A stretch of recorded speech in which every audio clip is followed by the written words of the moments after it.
Bonjour à toutes et tous, bienvenue au Palais des Congrès de Versailles, au campus des universités européennes.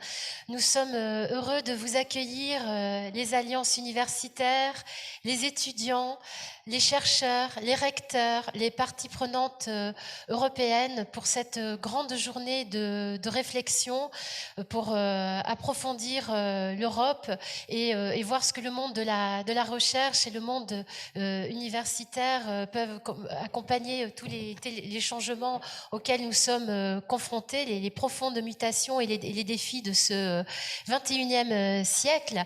Les mondes de l'enseignement supérieur et de la recherche en Europe, par leur diversité, leur brassage, leur interdisciplinarité, leurs exigences, sont un formidable laboratoire pour créer, élargir les horizons, établir les connexions. La libre recherche, la libre circulation, le multilinguisme sont de formidables moteurs du monde de la recherche et de l'enseignement supérieur et sont inscrits dans l'ADN de la construction européenne. Et comme l'ont rappelé les étudiants de la European Universities Community en janvier dernier, quand ils ont remis leur formidable manifeste sur le futur du monde universitaire de l'Europe en janvier dernier, ce sont des biens communs très précieux. Plus que jamais, face aux enjeux économiques et sociaux, aux défis environnementaux et géopolitiques qui nous attendent, nous avons besoin d'intelligence collective pour accompagner donc ces profondes mutations que nous vivons et mettre en œuvre la révolution mentale que ces profonds changements nécessitent. On ne s'abrite pas d'un ouragan sous une ombrelle de plage. Qui sommes-nous ? Demandait l'écrivain Laurent Godet dans une belle pièce de théâtre intitulée « Nous l'Europe, banquet des peuples ». Et je vais le citer, il nous rappelle que sur ce continent en quête d'unité qui a connu bien des abîmes, nous sommes un territoire de 500 millions d'habitants qui a décidé d'abolir la peine de mort, de défendre les libertés individuelles, de proclamer le droit d'aimer qui nous voulons, libres de croire ou de ne pas croire. Nous sommes humanistes et cela doit s'entendre dans nos choix. Nous avons construit un continent Babel, étrange et compliqué, qui ne tient que dans cet équilibre subtil entre indépendance et fraternité. Il est temps de brasser les idées, recommandait notre écrivain, que l'Europe redevienne l'affaire des peuples, qu'elle soit à nouveau le visage lumineux de l'audace, de l'esprit et de la liberté. Alors, quelles sont nos valeurs communes ? Comment les mondes universitaires et de la recherche peuvent-ils s'organiser face aux défis du temps et ouvrir la voie ? En clôture de la présidence française du Conseil de l'Union européenne, l'Eurocampus se déploie aujourd'hui et nous invite à brainstormer tous ensemble, un anglicisme. Et en ouverture du campus des universités européennes, je donne maintenant la parole à Sylvie Retailleau, ministre de l'Enseignement supérieur et de la Recherche. C'est à vous, Madame la ministre.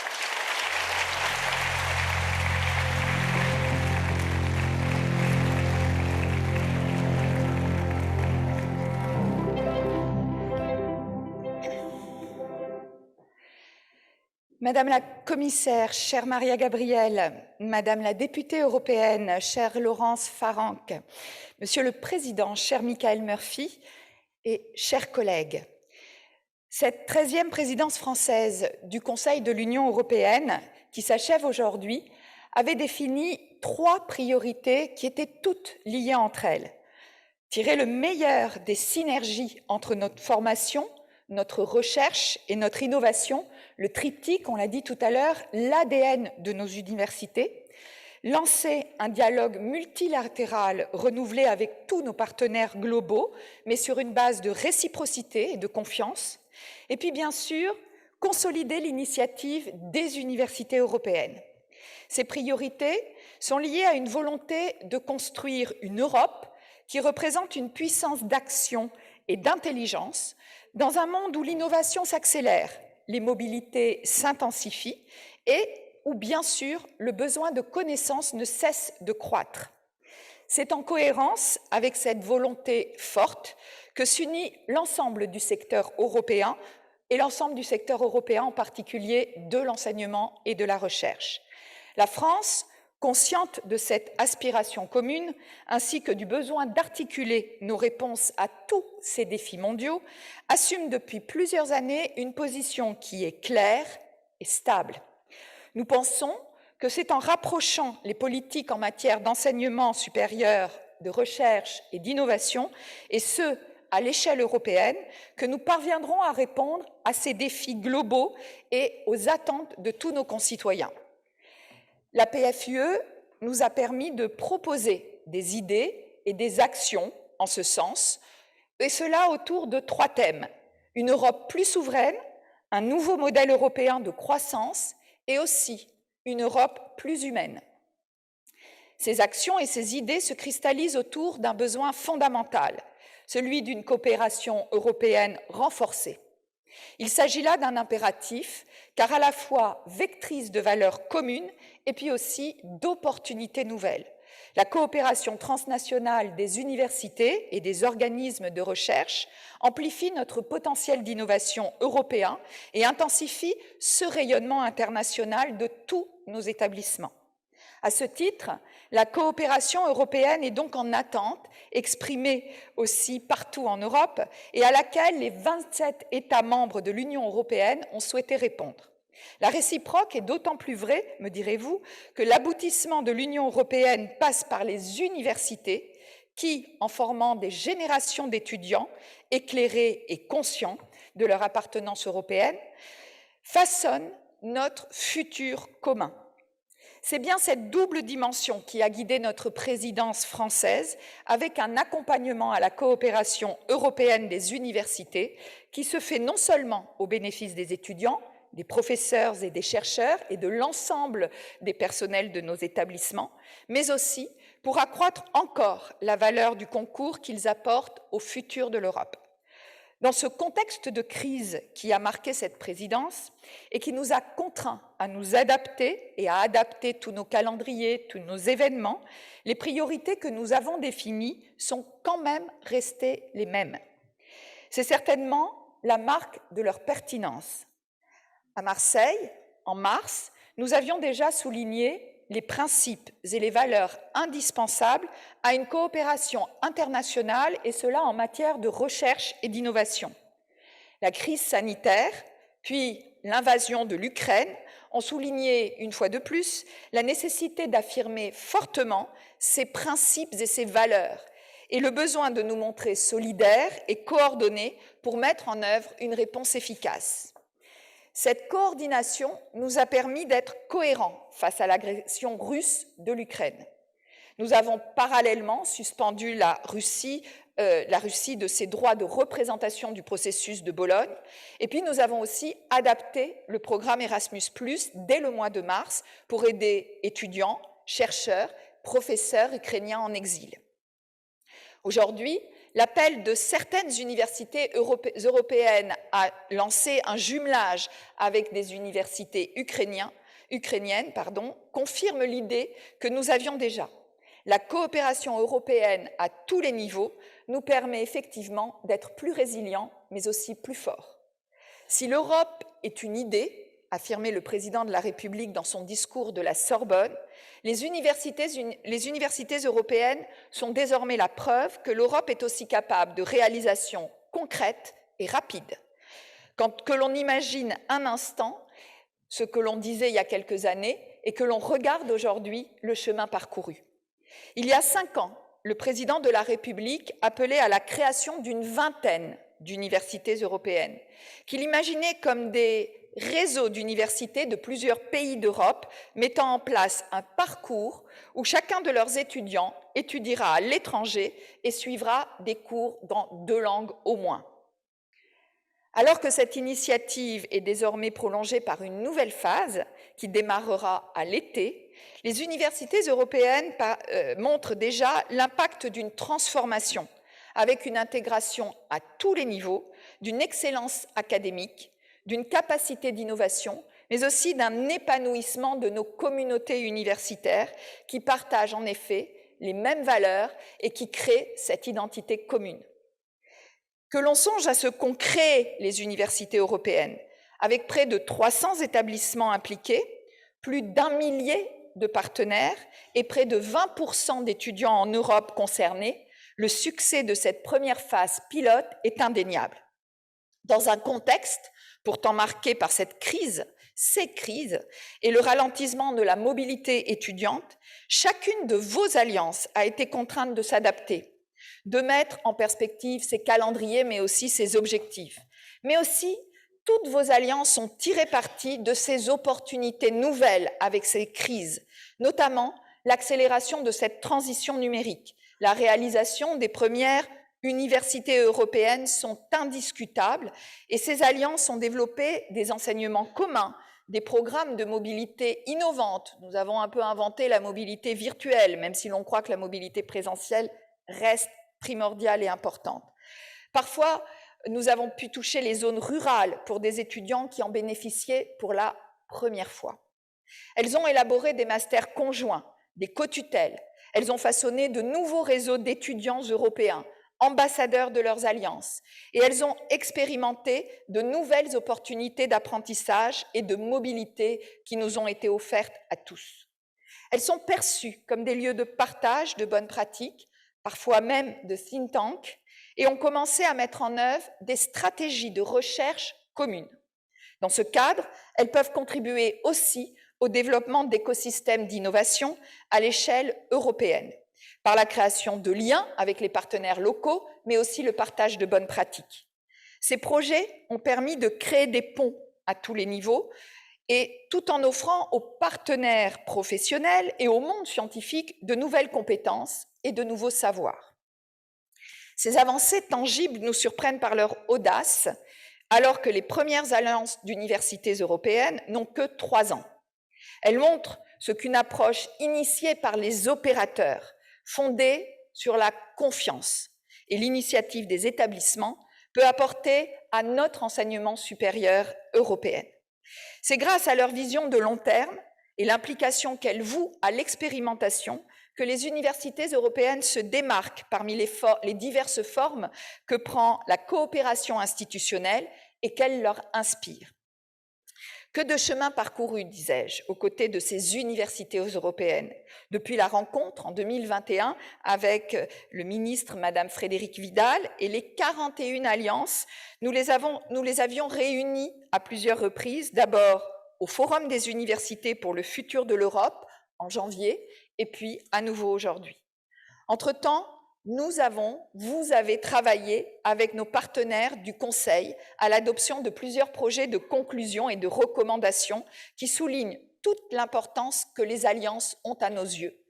En particulier, la stratégie européenne renforçant les établissements d'enseignement supérieur pour le futur de l'Europe, inscrire ces universités européennes dans le futur des espaces européens de l'éducation et de la recherche, ainsi que dans le futur espace européen de l'innovation, et souligne les atouts de leur coopération pour atteindre les 4 objectifs clés identifiés dans cette stratégie. Mais parmi les autres textes adoptés sous présidence française, vous trouverez à plusieurs endroits notre soutien aux universités européennes. J'en profiterai donc pour souligner tous ces textes dont l'adoption a marqué la présidence française. La recommandation du Conseil pour une approche européenne des micro-certifications, la recommandation visant à jeter des ponts pour une coopération européenne efficace dans le domaine de l'enseignement supérieur, et les conclusions du Conseil sur la science ouverte, les conclusions sur les missions européennes, les conclusions sur les valeurs et les principes pour une coopération internationale dans le cadre de la recherche et de l'innovation. Je voudrais profiter de cette longue liste, par ailleurs non exhaustive, pour remercier nos partenaires du Conseil.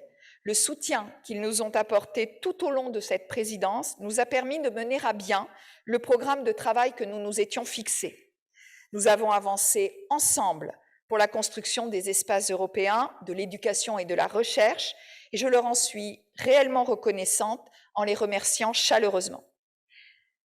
Alors que l'objectif fixé par la Commission européenne est désormais d'atteindre 60 universités européennes en 2025, ces textes que nous avons adoptés nous invitent à nous projeter encore plus loin. La stratégie européenne pour les établissements d'enseignement supérieur et de recherche et la recommandation qui l'accompagne tracent en effet des perspectives claires que nous nous sommes engagés à poursuivre. Si chaque alliance se fonde désormais sur un modèle qui lui est propre, nous devons conserver des objectifs ambitieux et communs, et je vois 3 directions dans lesquelles on pourrait concentrer nos efforts. En premier lieu, nous aurons à consolider la dimension recherche et innovation des universités européennes, comme nous y invitent les conclusions sur la science ouverte et comme l'appellent de leur vœu les différentes alliances. Cela passera d'abord par un soutien ferme aux capacités de recherche et d'innovation de ces universités européennes, pour soutenir le rôle moteur qu'elles ont à jouer dans les transitions vertes, par exemple, et numériques de l'Europe, ainsi que dans le secteur de la santé ou autres défis sociétaux que nous avons tous identifiés.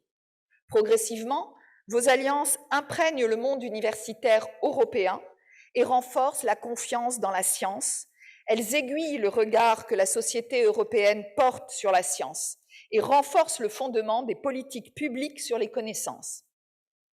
Pour encourager les universités européennes en ce sens, il est nécessaire de leur donner une perspective de financement plus durable, plus globale et plus intégrée, qui puisse leur permettre d'inscrire leur stratégie sur le long terme. Le deuxième point, c'est que nous aurons ensuite à accroître ce terrain de jeu des universités européennes. Il est en effet nécessaire que chaque alliance puisse songer au partage des bonnes pratiques avec aussi des partenaires extra-européens. Ce partage fonde le rôle de l'Europe dans le monde et participe à l'émergence d'un espace mondial de l'enseignement supérieur, libre et fondé sur le partage des savoirs.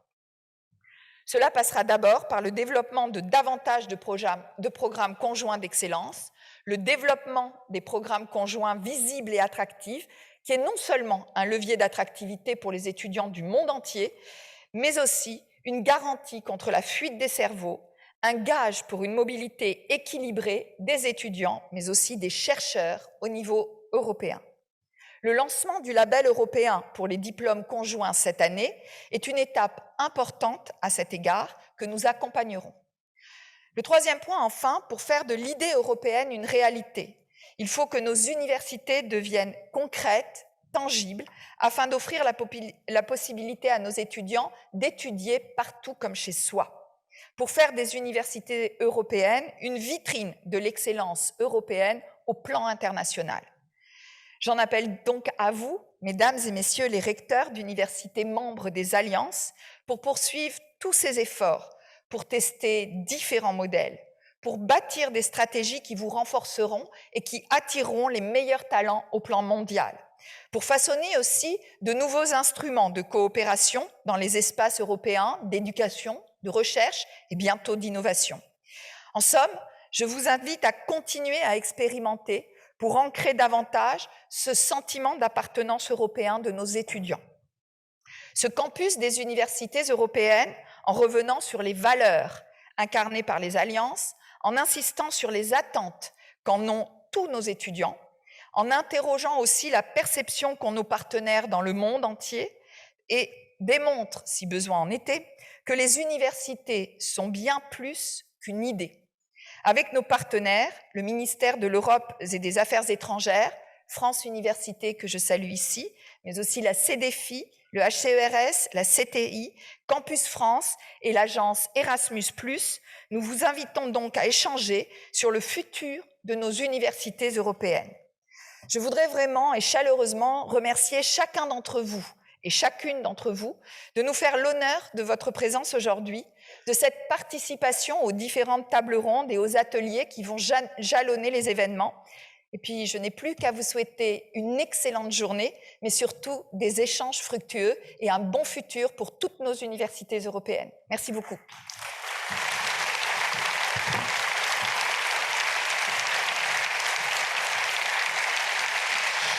Merci.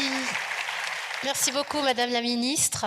Et maintenant, magie des communications modernes, Maria Gabriel, commissaire européenne à l'innovation, à la recherche, à la culture, à l'éducation, à la jeunesse et au sport, va prendre la parole et vous intervenez à distance. Merci beaucoup. Madame la ministre, chère Sylvie, Madame la députée européenne, chère Laurence, Monsieur le Président Murphy, chers membres de la communauté de l'enseignement supérieur de toutes les régions de l'Europe, Mesdames et Messieurs. Tout d'abord, je me réjouis de vous rejoindre pour ouvrir ce forum très important organisé par la présidence française de l'Union européenne et qui place les universités européennes au cœur de la discussion.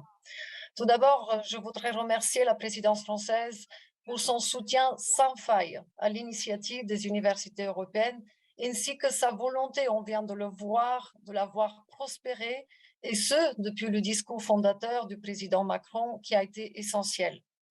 Depuis le début, les universités européennes ont été bien plus qu'un projet. Elles doivent ouvrir la voie vers une coopération plus structurelle, systémique et durable dans l'enseignement supérieur en Europe. Cette coopération permettra à nos établissements d'éducation supérieure d'être plus forts et plus compétitifs. Elle apporte aussi sa valeur ajoutée à chacun, tout particulièrement aux étudiants et au personnel académique.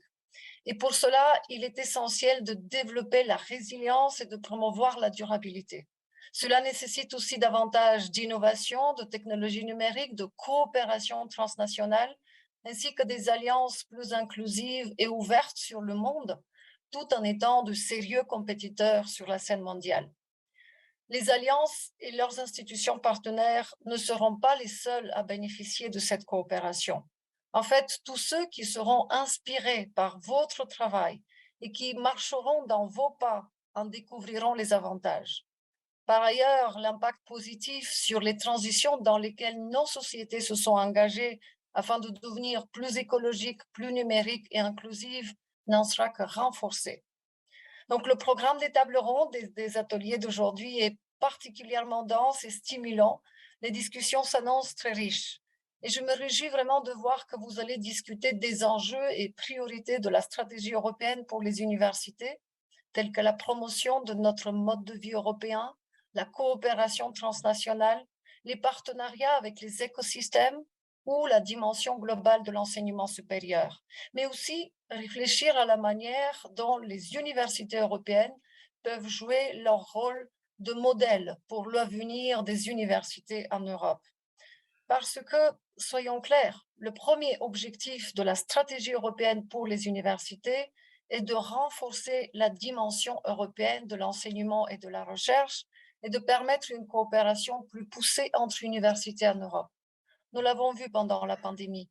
Nous sommes plus forts, plus attractifs et plus compétitifs sur la scène mondiale lorsque nous, partenaires européens, allions nos forces ensemble. C'est pourquoi comptez sur la Commission pour assurer le déploiement de l'initiative des universités européennes afin d'atteindre les 60 alliances impliquant plus de 500 établissements d'enseignement supérieur, et ce, avec un budget indicatif de 1,1 milliard d'euros pour la période 2021-2027. Et je compte sur vous pour faire de cette ambition commune une réalité. Il est vrai, les universités européennes sont clairement sur la bonne voie. Elles avancent de manière concrète en développant des activités communes de formation, d'enseignement et de recherche. Et c'est un excellent début. Chacun peut s'en réjouir. Mais oui, le moment est venu aussi d'aller au-delà et de proposer encore davantage de ces activités conjointes afin que les étudiants et le personnel académique de vos établissements puissent réellement expérimenter et profiter des opportunités offertes par leur université européenne. Je vous invite donc à participer au nouvel appel à proposition du programme Erasmus+, pour 1, piloter un label européen commun et 2, tester les instruments de coopération institutionnalisée de l'Union tel qu'un éventuel statut juridique européen pour les alliances. Ces initiatives phares de la stratégie européenne pour les universités visent à faciliter l'approfondissement de votre coopération transnationale. Il est également essentiel d'interagir plus étroitement avec vos écosystèmes de recherche et d'innovation. Et je me réjouis de partager avec vous que nous travaillons sur un nouveau programme européen d'innovation. Votre soutien à sa mise en œuvre sera très important pour moi, parce que c'est votre contribution qui est essentielle pour renforcer l'esprit d'entreprise, les capacités d'innovation. De même, c'est à nous de montrer comment les synergies entre l'espace européen de la recherche, l'espace européen de l'éducation et l'espace européen de l'innovation peuvent véritablement avoir dans leur cœur les universités comme moteur.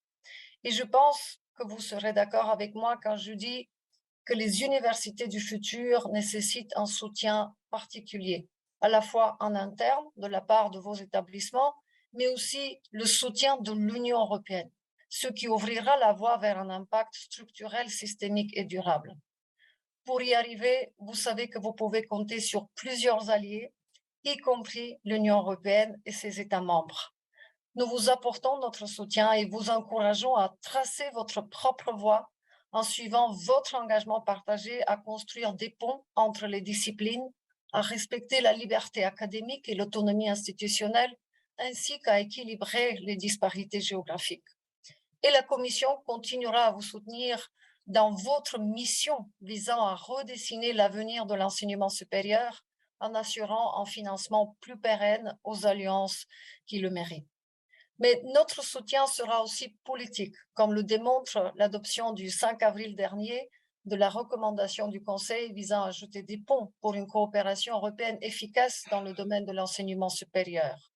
Donc, permettez-moi de conclure en disant que je suis impatiente d'entendre les résultats de vos débats, du partage de vos idées, car je ne doute pas un seul instant que nous serons, comme toujours, inspirés par vos expériences.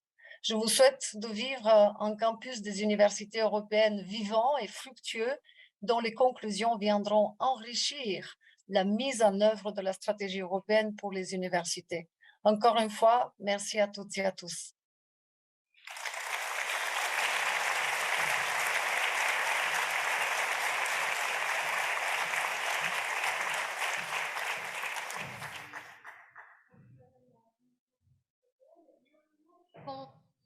À notre tribune, Laurence Farang, vous êtes députée européenne au Parlement européen. Vos engagements portent notamment sur la démocratisation et l'adaptation aux défis environnementaux des programmes de l'Union européenne en matière d'éducation et de culture. C'est à vous, Madame la députée.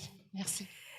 Madame la ministre, Madame la commissaire, si Maria Gabriel nous écoute encore, Monsieur le Président, Mesdames et Messieurs, c'est vrai que c'est un véritable honneur de pouvoir participer à cet événement aujourd'hui, cet événement de la clôture de la présidence française de l'Union européenne, le dernier, avec cette forte portée symbolique de parler d'éducation.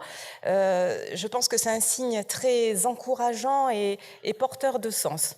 Alors, comme le disait Madame, en effet, je suis députée européenne, je siège au sein de la Commission Culture et Éducation du Parlement européen et à ce titre, j'ai été co-rapporteure du nouveau programme Erasmus+ 2021-2027 pour mon groupe politique Renew Europe et je mène plusieurs travaux autour de ce programme, comme en effet les mesures liées au verdissement du programme. C'était encore un sujet que nous avions hier avec l'European Student Network sur la question de transport et de l'interrail, des transports en train, des pratiques plus vertes, mais également sur toutes les questions des mesures d'inclusion dans ce programme qui s'est beaucoup ouvert, mais sur lequel nous avons tout un travail à faire pour y inclure les personnes avec moins d'opportunités, comme le disent les nomenclatures européennes, et qui touchent bien évidemment vos étudiants, les étudiants du supérieur. Voilà, nous avançons sur tous ces sujets.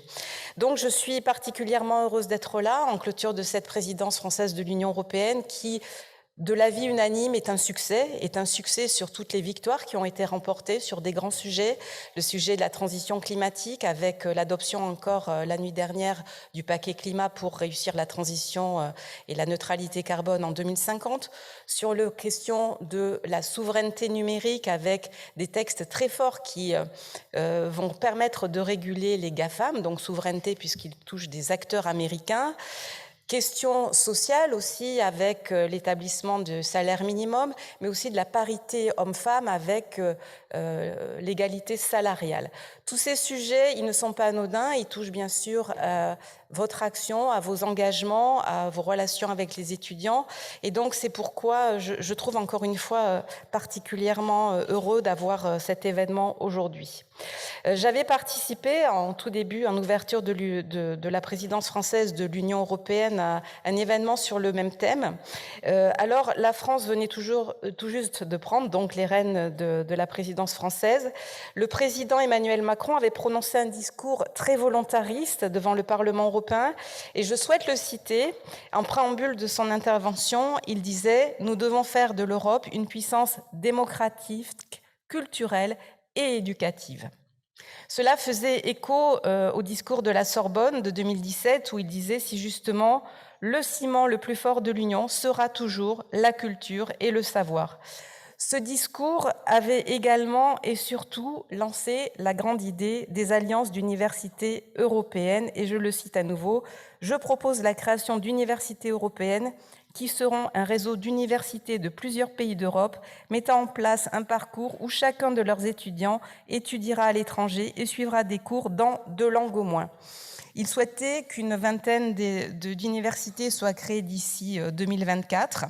Le contrat est rempli puisque nous en avons désormais 41 alliances, bientôt 60, et que cette initiative, grâce notamment au Parlement européen, est désormais pleinement intégrée et financée dans le programme Erasmus+.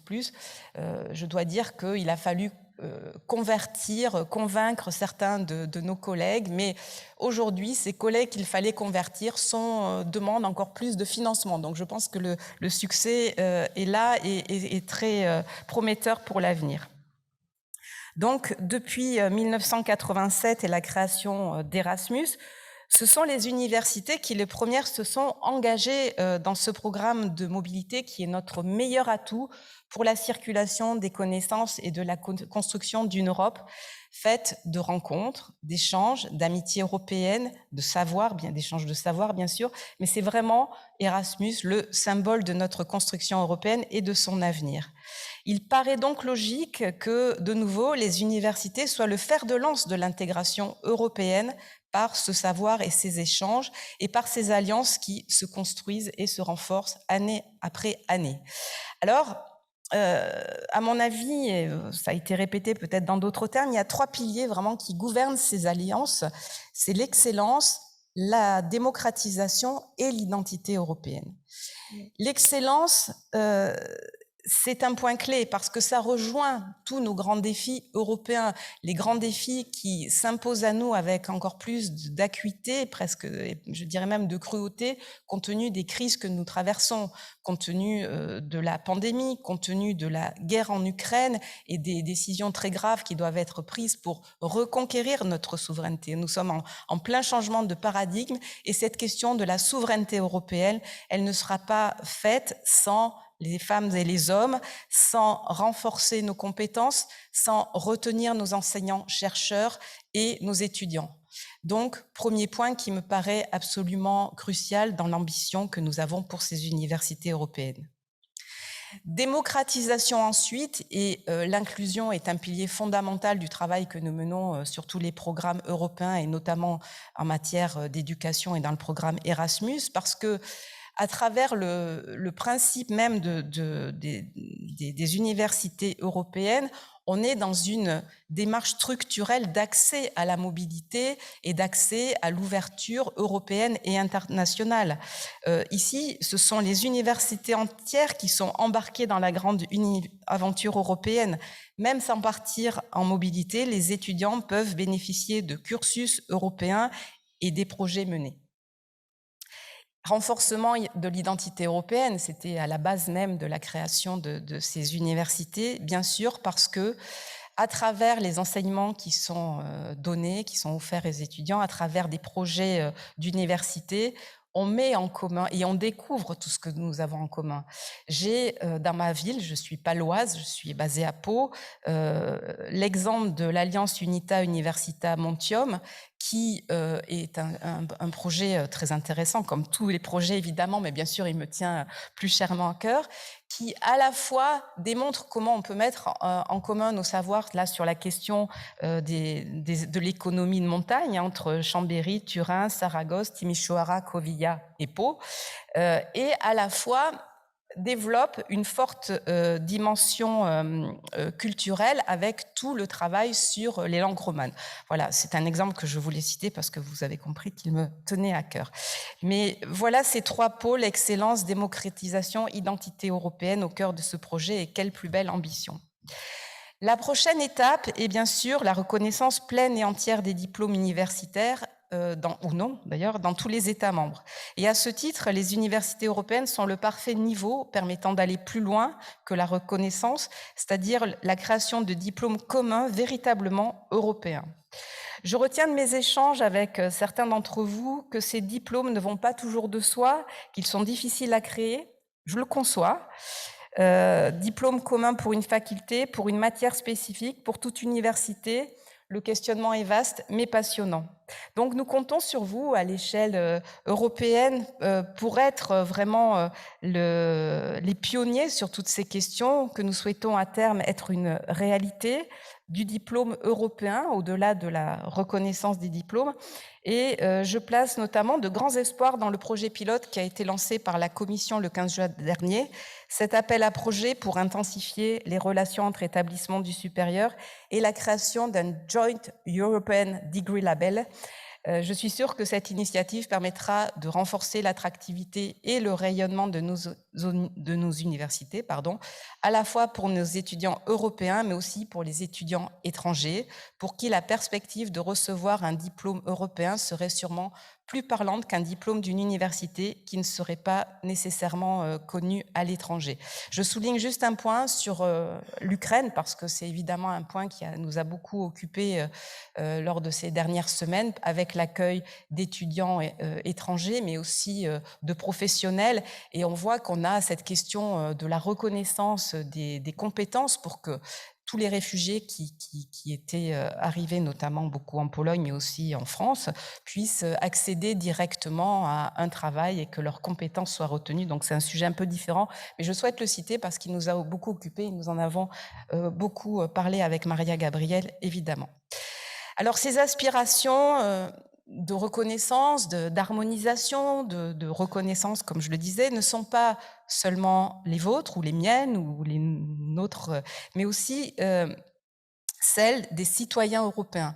J'ai eu la chance, dans mes fonctions, de participer à la grande aventure de la conférence pour l'avenir de l'Europe, donc pendant 1 an, avec le travail conjoint avec 800 citoyens des panels européens, mais aussi des différentes consultations.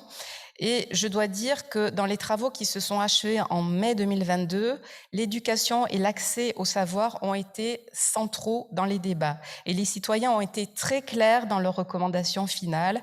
Il faut, je cite, c'est ce qui a été avalisé et voté, créer des liens plus étroits entre les systèmes éducatifs et établir une véritable reconnaissance mutuelle des diplômes. Je crois qu'il faut qu'on se sente porté par cette volonté et travailler ensemble vers plus d'échanges, plus d'innovation pédagogique et plus de coopération. Mais bien sûr, je connais votre engagement partagé sur tous ces thèmes. Comme il a été dit précédemment, vous pouvez compter sur notre engagement de parlementaires pour porter toutes ces initiatives et toute cette ambition. Je vous souhaite une très bonne journée de travail, de très beaux échanges et je vous remercie.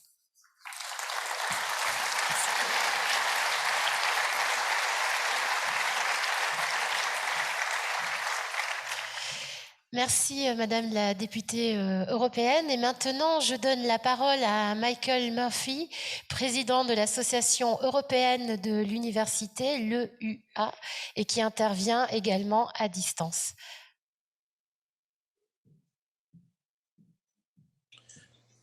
Thank you very much, Madam. Merci beaucoup, Madame le ministre, Madame le commissaire, Madame Farang et très chers collègues. Je vais changer un peu mes remarques parce que je ne veux pas qu'on en prenne de retard. Tout d'abord, comme a été dit, la collaboration, c'est l'ADN de l'université depuis des décennies. On l'a vu dans des études, des alliances ont été créées depuis des décennies dans le secteur. Et il y a beaucoup d'enthousiasme pour cette initiative universitaire dans tous les secteurs. Vous l'avez vu au lancement à Bruxelles l'année passée. On l'a vu dans les statistiques, 280 universités impliquées et 300 nouvelles qui se sont portées candidates. Pour nous, dans le domaine académique, le réseautage est essentiel pour le modèle européen de recherche et d'éducation. Nous soutenons l'excellence, mais cela ne fonctionnera et on sera en concurrence avec d'autres régions du monde que si cette excellence fonctionne avec des systèmes, des réseaux. Et vous pouvez lire dans nos documents comment nous voulons que cela fonctionne. Alors, l'initiative du président Macron a renforcé le profil et c'est bien à accepter. Cela soutient la solidarité, l'égalité entre les chances, entre les universités, les communautés partout dans le monde. Et point très important, les alliances mettent l'accent sur tous les défis auxquels sont confrontées les universités européennes dans la création de partenariats, les différences dans les modèles de financement, les différences culturelles, etc. Les initiatives d'alliance doivent réussir. C'est un modèle européen unique dans le monde entier, tout comme le processus de Bologne. Et 2 commentaires sur notre succès et ce à quoi il ressemblera. Tout d'abord, la présence de ce que j'appellerais une culture de la dimension européenne entre les universités. Cela sera un élément de mesure et partant de ce sujet. Il y a un plan stratégique, l'octroi de bourses, la planification des cours, des portefeuilles. Tout cela doit mettre en valeur la dimension européenne. Et deuxièmement, les étudiants, les chercheurs, les professeurs doivent être libres d'apprendre et de découvrir partout dans les campus de l'Alliance dans les années à venir. C'est comme cela que les alliances pourront fonctionner sans mur. Ce qui est important également, nous devons gérer les attentes. Ce projet existe depuis 3 ans et ses ambitions vont encore avoir besoin d'une décennie pour être réalisées parce que cela veut dire changement culturel et cela prend du temps, tout particulièrement l'élimination des barrières culturelles qui est un point urgent. Nous n'avions pas prévu la pandémie et ses perturbations et une autre réalité, c'est que le nombre d'universités qui ont rejoint les alliances a dépassé ce qu'on avait prévu par le passé. Et donc, il est difficile d'intégrer un aussi grand nombre de demandes. Donc, il est important de fixer des objectifs réalistes avec un cadre réaliste. En effet, le risque, c'est qu'une nouvelle commission, un nouveau parlement, un nouveau leadership ait de nouvelles priorités. Et si nous voulons que ce projet soit maintenu, si nous voulons avoir de la continuité, il est important que les alliances montrent leur progrès par rapport à des objectifs atteignables. Ce projet est trop important pour échouer. Et il ne faut pas oublier les avantages de ce programme qui vient du processus de Bologne. Et il faut bien montrer que les barrières ont pu diminuer suite à ce projet. Et les avantages sont 10 fois supérieurs à ce que l'on aurait prévu. Si 90% des universités font partie de ces alliances, on va pouvoir renforcer l'impact et la durabilité de ce projet. Et pour conclure, très cher ministre, collègues, commissaire, l'Europe sera aussi forte que ses universités et le futur de nos universités connaîtra un succès qui dépendra du succès des alliances. Et ces alliances peuvent être fortes grâce au leadership, au soutien et à l'investissement. Et j'arrête là mes remarques afin de rester dans les temps impartis. Je remercie l'Espace européen de l'enseignement supérieur de m'avoir invité et je suis ravie de participer à cette conférence car ces alliances doivent réussir. Merci beaucoup.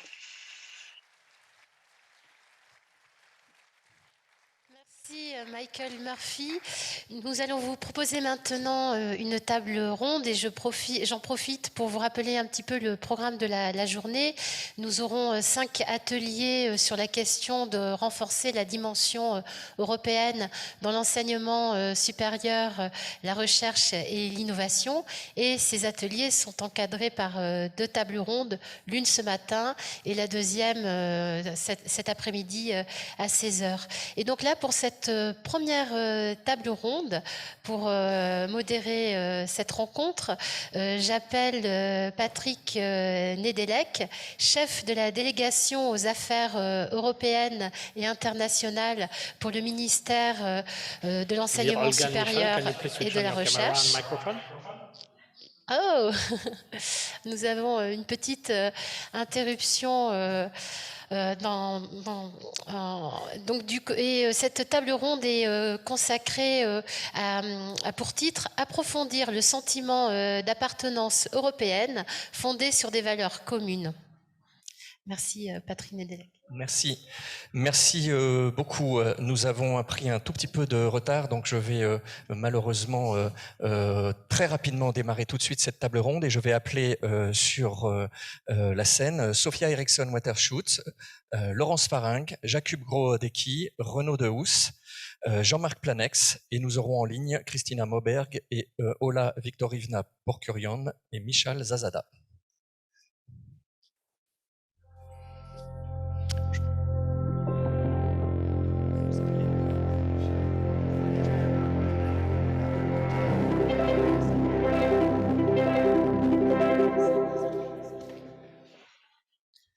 Alors on va tout de suite redémarrer car à nouveau nous avons un petit sujet de timing et donc je suis très heureux d'accueillir aujourd'hui pour cette dernière conférence de la présidence française. Nous sommes juste 600 personnes au total, c'est un des événements les plus importants de cette présidence et c'est très intéressant que ce soit sur le sujet des universités européennes.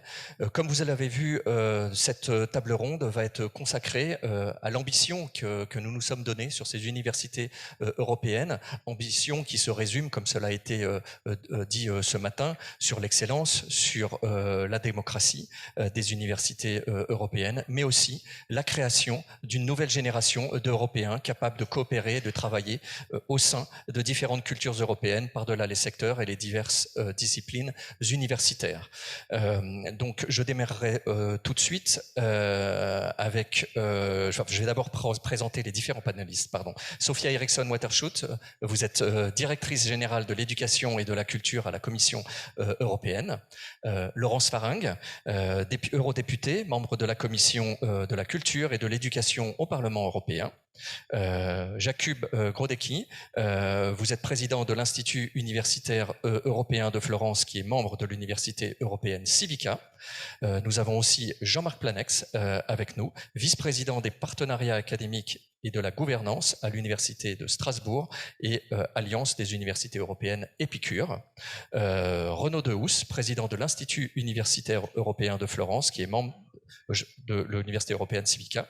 Et en ligne, nous avons Christina Moberg, présidente du Conseil consultatif scientifique des académies européennes, Ola Viktorivna Porkuan, rectrice de l'université ukrainienne Vladimir Dal, et Michal Zazada, vice-président de la conférence des recteurs des universités polonaises. Alors pour cette première partie, puisque nous allons structurer cette table ronde en trois parties, la première partie vise à travailler sur les réalisations des universités européennes pendant cette phase pilote, avec les contributions qu'elles ont apportées. Donc je commencerai cette première partie avec nos trois premiers panélistes, Sofia Eriksson, Laurence Faringue, Jakub Grodecki. Ma première question s'adresse à vous, Sofia Eriksson, qui est, avec cette expérience des 3 premières années d'existence des universités européennes, dans quelle mesure les alliances contribuent-elles concrètement à l'approfondissement du sentiment d'appartenance européenne et à la promotion des valeurs européennes? Merci. Merci beaucoup, Monsieur le directeur et cher Patrick, pour cette introduction et cette invitation à cet magnifique campus et bien sûr dans cet endroit historique, mais avec toutes les alliances qui représentent vraiment aussi un égard vers le futur. C'est un bon équilibre. Et je dois dire d'abord vraiment aussi remercier la présidence française qui a été extrêmement ambitieuse et a travaillé intensément sur tous les documents, la stratégie, recommandations au niveau de l'enseignement supérieur. Donc nous avons maintenant, grâce à ce travail intense, beaucoup de documents confirmés par le Conseil, par les États membres, qui permet vraiment maintenant de faire des avancées majeures des alliances ou des universités européennes. Let me switch to English now. Et je vais passer à l'anglais maintenant.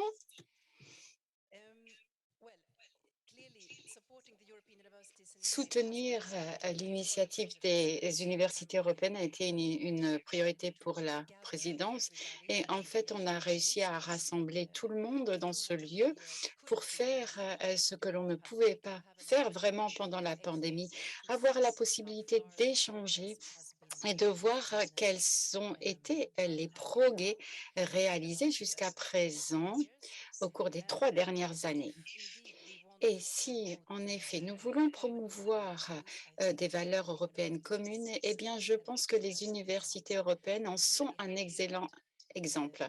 Et je suis vraiment ravie que cette première table ronde aille au fond de cette initiative ou de ces valeurs communes, la raison d'être de ces alliances.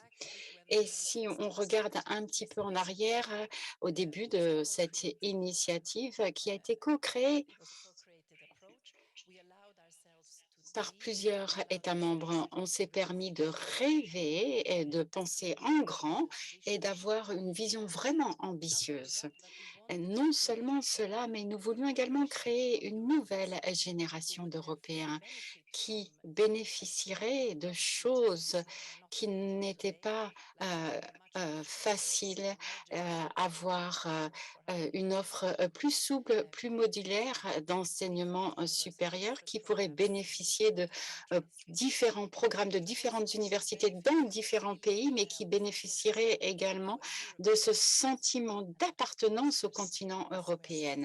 Et c'est là vraiment la raison d'être de ces alliances. Et enfin, comme mentionné par le premier panel, comme cela a été des programmes qui seraient reconnus dans le cadre de la reconnaissance des diplômes. Et puis, il y a ce programme Erasmus qui vient de fêter ses 35 ans.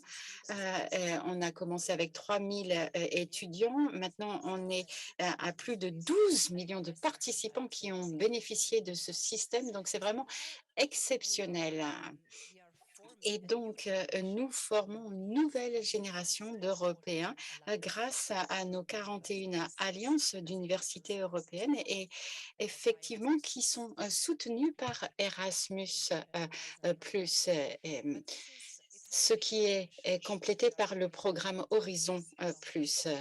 Et en fait, il y a 3 ans, on avait 300 établissements d'enseignement supérieur qui représentaient 5% de tous les établissements en Europe. Et si on regarde le nombre d'étudiants qui sont couverts, plus de 3 millions d'étudiants aujourd'hui. Voilà, passer de 41 à 60 alliances, c'est notre objectif et cela va encore augmenter. Donc, on en est vraiment au début de cette nouvelle génération d'Européens. Et c'est vraiment une bonne chose parce que nous voulions que cette initiative soit bien sûr excellente, mais également inclusive. Et c'est également un autre message clé. Alors, pourquoi cette initiative est un succès? En fait, chaque alliance a sa propre histoire de succès, mais si on essaie de trouver un dénominateur commun, eh bien, je pense que cela est dû à la combinaison du niveau d'ambition dont qu'on a permis au sein des alliances sans leur imposer la façon d'y arriver.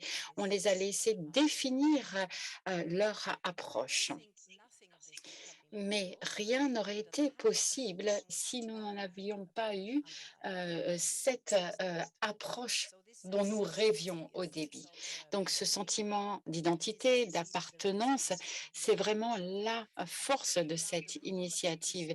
Et je regarde dans toute la pièce, et on voit déjà de bons exemples de ce qui se passe dans la pratique. Je vois par exemple le cercle des nouvelles universités qui a créé une application sur la démocratie. Il y a également un modèle en ligne de citoyens européens. Euh, les- il y a également un système d'étoiles qui reconnaît l'engagement des étudiants dans les activités civiques. Et je pourrais vous citer beaucoup plus d'exemples, mais juste pour commencer avec ces trois, c'est également une des valeurs à ajouter et un des bénéfices d'être là aujourd'hui, c'est la possibilité vraiment d'être ensemble et de partager ces exemples de ce que l'on a réussi à faire jusqu'à présent. Et clairement, le commissaire Gabriela a mentionné la stratégie européenne pour les universités qui a été adoptée par la présidence française et cela a souligné le rôle des établissements d'enseignement secondaire dans le mode de vie européen. Et l'illustration la plus récente peut-être de sa concrétisation, c'est la communauté d'enseignement supérieur et tout particulièrement les alliances universitaires qui ont eu beaucoup de mobilisation et qui ont réussi à réagir de façon unanime suite à l'invasion par la Russie de l'Ukraine et qui ont fait du soutien et de l'accueil des étudiants ukrainiens leur priorité. Maintenant, 2022, c'est l'année européenne de la jeunesse et je dirais que le succès de ces alliances sera toujours proportionnel au développement des jeunes. Et c'est un message essentiel ici. Et lorsqu'on discute avec les étudiants et qu'ils nous disent ce qu'ils souhaitent, il y a bien sûr beaucoup de choses, mais je pense qu'il faut les écouter lorsqu'ils disent nous voulons une éducation civique pertinente. Ils veulent des offres d'enseignement appropriées, des campus qui soient verts et connectés, et ils veulent une expérience européenne qui soit totalement intégrée dans leur expérience d'enseignement universitaire. Et donc, cela correspond tout à fait avec ce qu'on essaye de faire dans le cadre de l'initiative européenne. Et donc, quel serait le meilleur cadeau pour ces jeunes Européens que d'aller dans cette direction? Parce que cela va dans l'intérêt de tout le monde, pour les étudiants, pour les institutions, pour l'initiative et je dirais également pour la promotion des valeurs européennes. Et on voit que dans les alliances européennes, il y a cet engagement par rapport aux valeurs européennes qui est très fort. Mais il faut également être conscient qu'il y a beaucoup de défis qu'il faut continuer à travailler. Il faut soutenir les alliances dans leur ambition et il faut faire de la coopération et de la mobilité transnationale quelque chose de plus simple et de plus fluide qui soit mieux reconnu. dans le cadre des études. Il y a encore beaucoup de choses à faire là. Et nous, au sein de la Commission, nous sommes prêts à aider. On le fait déjà grâce à la stratégie, mais également grâce à des initiatives phares. Et je pense, Madame la députée, vous en avez parlé de ce label vert ainsi que la carte européenne des étudiants. Donc, je sais que tous ces sujets sont à l'ordre du jour de nos discussions aujourd'hui. Donc, je me réjouis de participer à ces discussions, même si je ne pourrais pas rester sur toute la durée de l'événement. Et en fait, j'ai été inspirée par ce que Gabriela et le ministre a dit. Les universités européennes sont un excellent exemple pour concrétiser les valeurs européennes et pour intégrer davantage les étudiants européens dans notre modèle de société européenne. Merci beaucoup pour votre attention. Sophia, j'entends bien dans ces propos l'approche de cette création d'une nouvelle génération d'étudiants, de professeurs, d'enseignants dans un environnement d'excellence que sont aujourd'hui, qu'incarnent les universités européennes, et ce sentiment d'appartenance à travers la mobilité qui se met en place, l'approche très inclusive que ces universités sont en train de développer, sont une évolution extrêmement intéressante. Ce qui m'amène à... Et alors, j'ai bien compris que, Sophia, tu vas avoir besoin de nous quitter avant la fin de cette table ronde. Je sais que tu as d'autres engagements. Merci encore pour cette participation, et nous continuons à travailler ensemble. Je continuerai tout de suite avec Madame Farang. En tant qu'eurodéputée et membre de la commission culte, je sais que vous vouez une attention toute particulière aux universités européennes. Votre discours d'ailleurs l'a très largement démontré. Forte ambition aussi sur ce sujet. Pensez-vous que nous sommes sur la bonne voie? Merci. Oui, évidemment, parce qu'on voit combien la salle remplie, combien la progression du nombre d'universités, d'alliances d'universités européennes prouve combien vous saisissez de ce sujet, et vous l'avez dit, combien ça permet de générer à travers les bases des valeurs de ce programme Erasmus+, finalement, une nouvelle étape dans la construction de ce qu'on appelle l'espace européen de l'éducation, et qui est tellement vecteur de stabilité et de construction pour l'Union européenne. Donc je ne vais pas rappeler ce que Madame Eriksson a dit très bien sur la valeur clé de ces sujets, des partages de savoir, de l'inclusion de tous les citoyens et des plus jeunes en particulier, sur la question au-delà des enseignements, mais des valeurs et de l'identité. Parce que pour être un peu plus large sur ce sujet, il est vrai que c'est un point sur lequel l'Union européenne bute encore et a encore à progresser.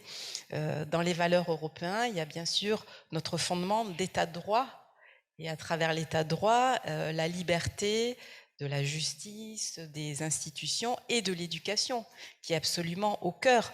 Donc on voit combien le sujet même de l'université, des universités européennes, est profondément politique, et de sa valeur très profonde pour diffuser, incarner, relayer les valeurs européennes, et cette valeur clé qui est cette liberté, et qui n'est pourtant pas acquise aujourd'hui au sein de l'Union européenne, puisque on sait, on a encore des sujets avec la Pologne, la Hongrie, parce que il ne va pas à une session du Parlement européen sans qu'on ait des résolutions sur ces sujets. Donc, il est très important qu'on touche ces sujets, qu'on les développe et qu'on touche au plus près les citoyens. C'est vrai qu'il est paradoxal que ce soit ce sujet le plus stratégique qui soit une compétence d'appoint de l'Union européenne. Donc, à travers avoir fait fructifier à partir d'Erasmus+, qui était le point de compétence en matière d'éducation, et à travers cette étape très importante qui est la construction des alliances d'universités européennes, et je dirais au-delà des centres d'excellence pour l'apprentissage, qui sont leurs pendants dans le domaine de la formation professionnelle, et qui permettent aussi dans la question de l'inclusion, de toute la progression qu'on a citée, de toucher encore plus de jeunes et de former encore davantage, c'est tout à fait stratégique et clé.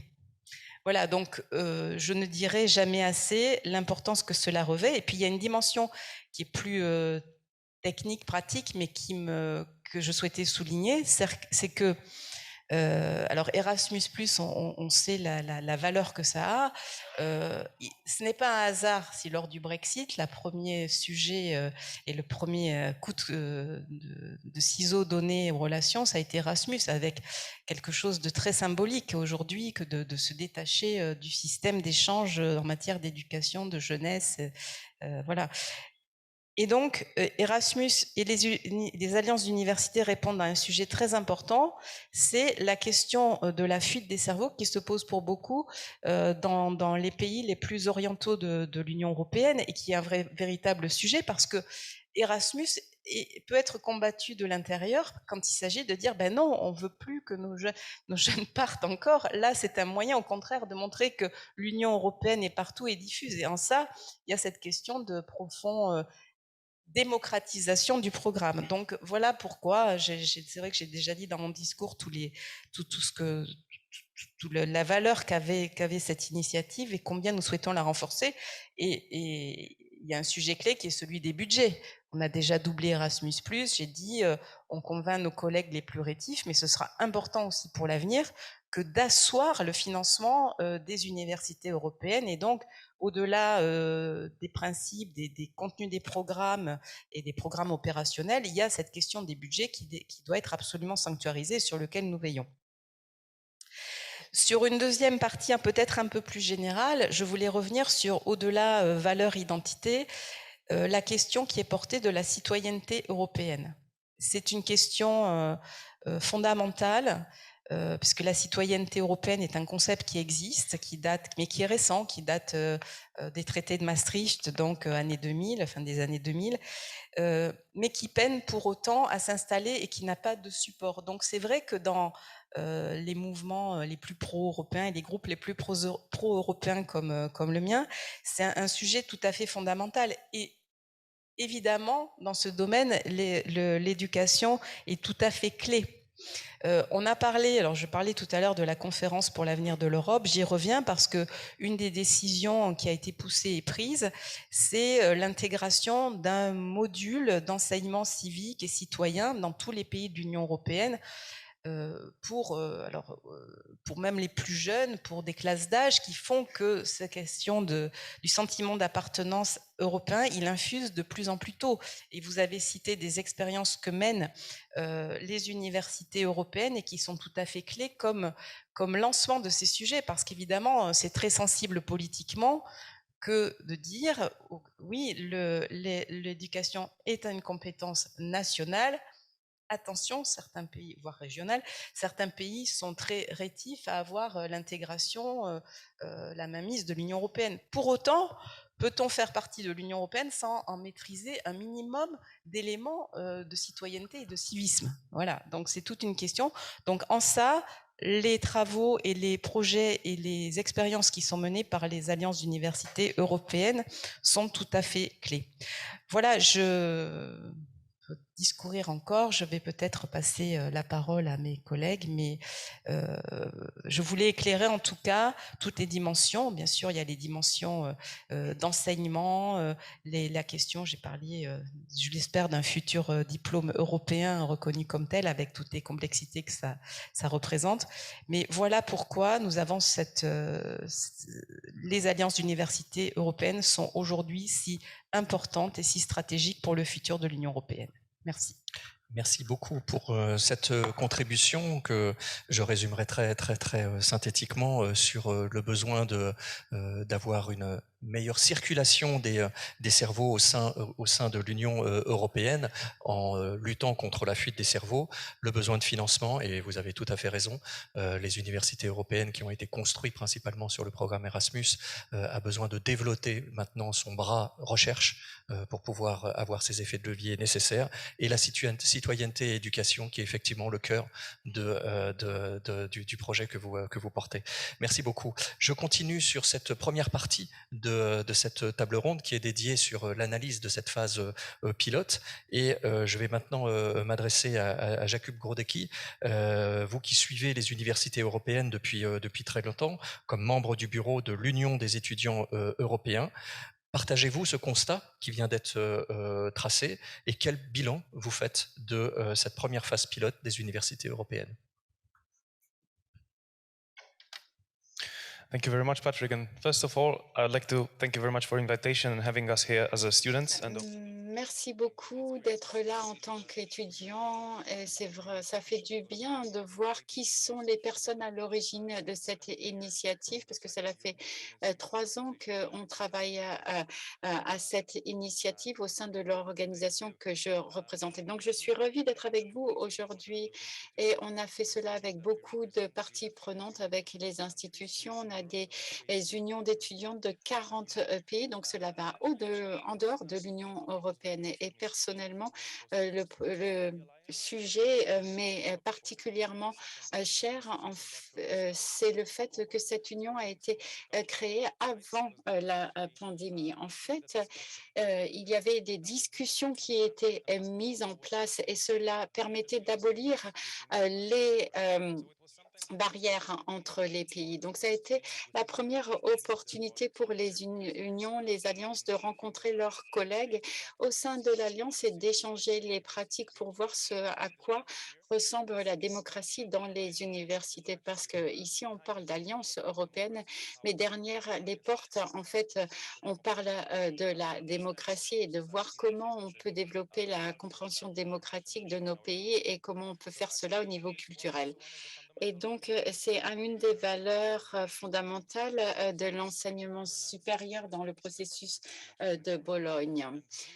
Et en fait, on a essayé depuis le début lorsque l'on parlait des différents panels, de mettre la priorité sur l'application des jeunes. Et en fait, cela a été un succès dans les différentes alliances. Dans certains cas, il y a encore du travail à faire, mais on parle de l'implication des jeunes étudiants, intégrer l'ensemble de la communauté. Et Sophia disait au début du panel que le succès de cette alliance, c'est que la communauté des étudiants doit être importante pour mesurer le succès. Si on veut que cette initiative soit un succès, eh bien, il faut saisir les opportunités et pour faire venir le plus possible d'étudiants. Bien entendu, les ressources sont nécessaires. Il serait très intéressant de voir comment l'avenir de l'Alliance, quel aspect il aura, cette coopération internationale qui est la priorité pour les étudiants et bien entendu pour mes collègues étudiants Erasmus, bien entendu, qui se concentrent sur la question de la mobilité et bien entendu, nous, en tant que syndicat, nous pourrions cette valeur supplémentaire au sein de la société. On parle également des alliances qui ont déjà un demi-million d'étudiants, ce qui veut dire qu'il y a des grandes universités, des capitales. Donc la question sera de voir comment pouvoir fournir des opportunités à tout le monde. En fin de compte, je crois que tous ici, nous voulons que la réalité d'avoir des institutions d'enseignement supérieur avec une meilleure qualité et qui soient pertinentes pour nos sociétés. Nous pensons que nous, au sein du syndicat de l'ESU, que les étudiants sont la base de la société et nous voulons continuer. Nous voulons que nos universités enseignent la démocratie et que l'Alliance puisse contribuer à cela. Nous pensons également que les universités européennes rassemblent des universités de sciences appliquées, d'art, etc., pour échanger des pratiques, échanger des idées sur la participation démocratique. Nous espérons donc que les alliances pourront continuer à faire avancer le Bologne de processus. Comme Michael l'a dit tout à l'heure, nous pensons que nous voulons que l'alliance, c'est une sorte de serre dans laquelle peuvent pousser beaucoup. Il faut que le statut juridique des universités soit modifié de façon à surmonter les barrières internationales, la reconnaissance, l'assurance de la qualité, la mobilité, l'accès à l'éducation serait permis par les alliances, mais serait également une contribution au secteur de l'enseignement supérieur, puisqu'il y a plus de 500 000 organisations. Nous pensons que qu'il y ait des formes d'apprentissage, learning, hybride. Et en gros, nous voulons unifier le monde universitaire et jeter des passerelles entre les étudiants, une meilleure participation des étudiants. Beaucoup commencent par l'engagement des étudiants, il faut le reconnaître et je pense que cela permet de vraiment créer une communauté qui commence de la base même des étudiants. Je voudrais également exprimer ma solidarité à nos collègues d'Ukraine. C'est à nouveau quelque chose dont il faut parler. Si nous pouvons, au sein de nos institutions, si nous pouvons avoir des alliances qui peuvent contribuer à la démocratie en Europe, nous voulons nous ouvrir autant que possible, continuer à nous ouvrir autant que possible pour intégrer nos collègues au sein de notre ukrainiens, au sein de notre famille. Je n'ai rien à ajouter pour l'instant. Merci beaucoup de m'avoir donné la parole. Merci.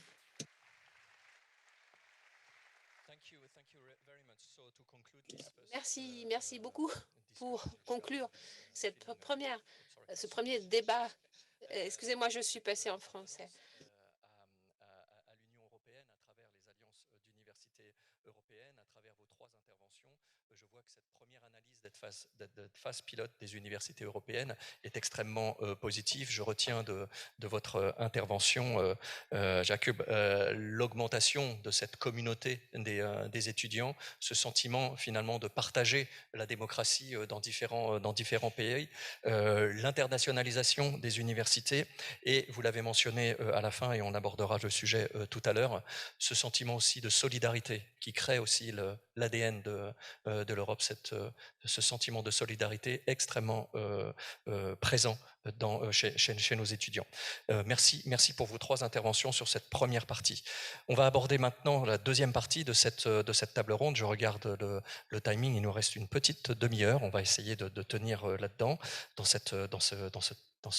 ce temps qui nous est imparti. Cette deuxième partie, je vous propose d'explorer maintenant le potentiel des universités européennes et leur contribution au débat public et à la réflexion sur les défis de notre temps. Et je commencerai par la question du potentiel scientifique des universités européennes et aux nécessaires besoins de synergie entre l'enseignement supérieur, la recherche et l'impact sociétal des universités.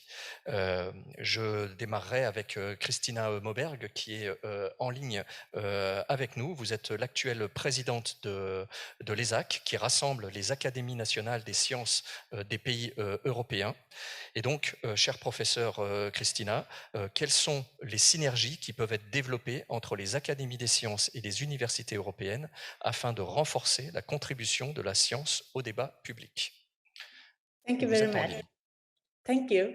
First of all, I would like Merci beaucoup. J'aimerais commencer par féliciter la présidence européenne de l'Union européenne pour nous avoir intégrés dans le débat d'aujourd'hui. Nous avons un rôle crucial à jouer parce qu'il y a des décisions politiques qui sont prises aujourd'hui et qui sont fondées sur les connaissances scientifiques. Elles doivent donc être étayées par des universitaires qui sont qui ont reçu un enseignement solide. Et il y a le travail, il y a donc au sein de notre réseau les institutions européennes plus la Norvège.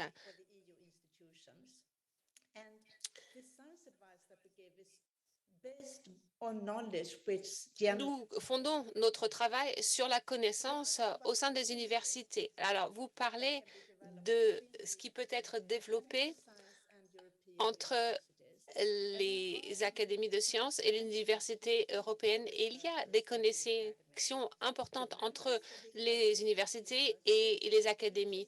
Souvent, ce sont les mêmes enseignants. Donc, il y a des liens très forts et beaucoup de ces académies ressentent le besoin de participer à l'enseignement dans l'université afin de promouvoir la qualité de l'éducation à la fois au sein des lycées et des universités. Nous pensons également que la coopération internationale est très importante, pas uniquement la coopération européenne. Dans le cadre mondial actuel et dans le cadre européen d'aujourd'hui, c'est la raison pour laquelle un réseau tel que le NO-ISAC a été créé au sein des académies universitaires. Nous existons depuis 2001. L'Union européenne nous a fourni des solutions, chargé de trouver des solutions aujourd'hui, les problèmes climatiques,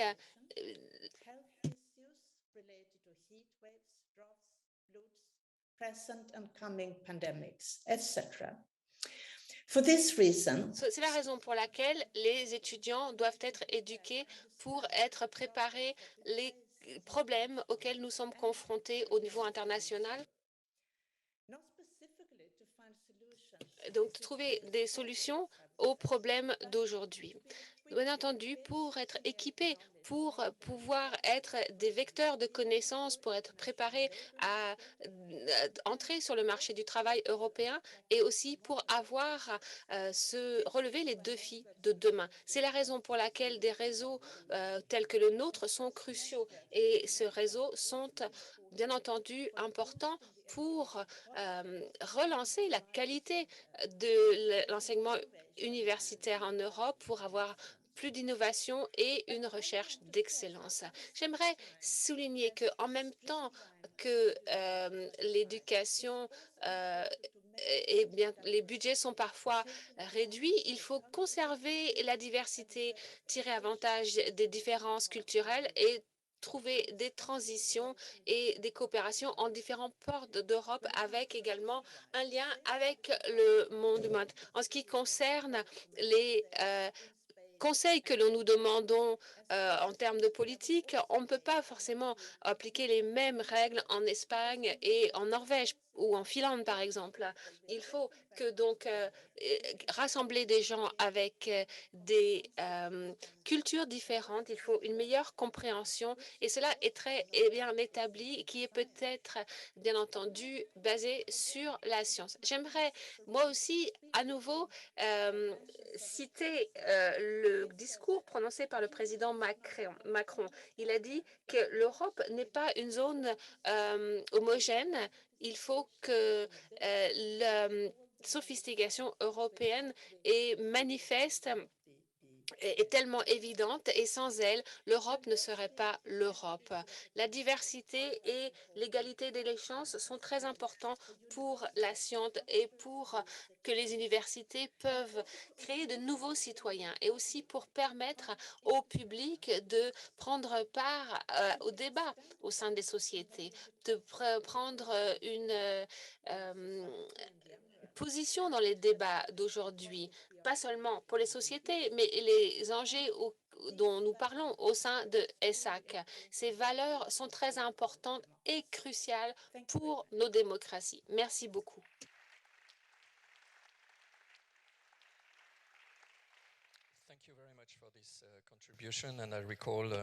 Merci beaucoup pour votre contribution. Je rappelle ce que vous avez dit, le besoin d'un enseignement de qualité et d'un enseignement pour les marchés non seulement européens, mais également internationaux, et également la diversité pour une véritable compréhension des temps dans lesquels nous vivons. Je continuerai maintenant sur cette deuxième partie sur le potentiel des universités avec vous, professeur Renaud Dehousse.